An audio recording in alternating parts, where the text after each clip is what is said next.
کی بقا کی اور اس کی ترقی کی بنیادی چیز ہے انصاف. ہاں بنیادی چیز چاہے انصاف وہ ہے. مطلب کسی دینی استحصال نہ ہو، معاشی استحصال نہ ہو، کسی بھی سب میں. اب جو فلاح کی تحریک ہے اور جس طرح آزاد عدلیہ کی طرف پیش قدمی ہوئی ہے، کیا یہ آپ کو حوصلہ افزا حالات میں نظر آتے ہیں کہ اس سے لیکن جی حالات آزاد بہتر؟ عدلیہ کیا ہے؟ کیا یہ عدلیہ جس کو ہٹایا گیا تھا اس کے زمانے میں جتنے فیصلے ہوئے سب انصاف پہ مبنی تھے؟ ٹھیک ہے نا.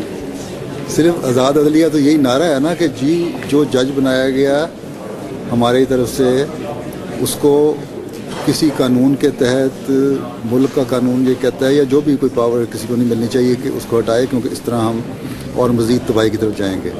لیکن اگر یہ خوش فہمی ہو کہ آزاد اس عدلیہ کے آنے سے ایک نیا انقلاب آ جائے گا تو کچھ بھی نہیں ہو جائے گا. وہ بات ایک شخص نے کی تو بڑی اچھی تھی کہ ہوگا کیا کہ لاہور میں ایک ٹانگے والے کو پولیس والا تنگ کرے گا اور ٹانگے والا چیف جسٹس کو خط لکھ دے گا.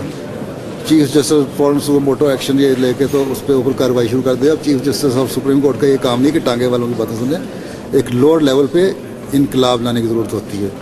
وہ آپ کے یہ 6 جج یا 7 ججوں کے بحال ہونے سے اگر انقلاب آ جائے گا تو یہ تو، اور پھر یہ وہی لوگ ہیں نا جو پہلے ہٹے تھے. محض خواب ہے اب. ہیں؟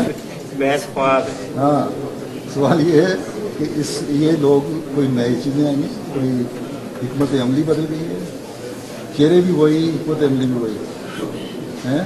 کچھ دیر کے لیے ان کو ہٹایا پھر دوبارہ لے آیا. کیا ہوا؟ اگر ان کو پہلے موقع ملا تھا نا، کون سی عدلیہ نے انصاف کیا ہوا ہے؟ آپ مجھے بتائیں نا، پاکستان کی تاریخ میں کوئی ایسا دور آیا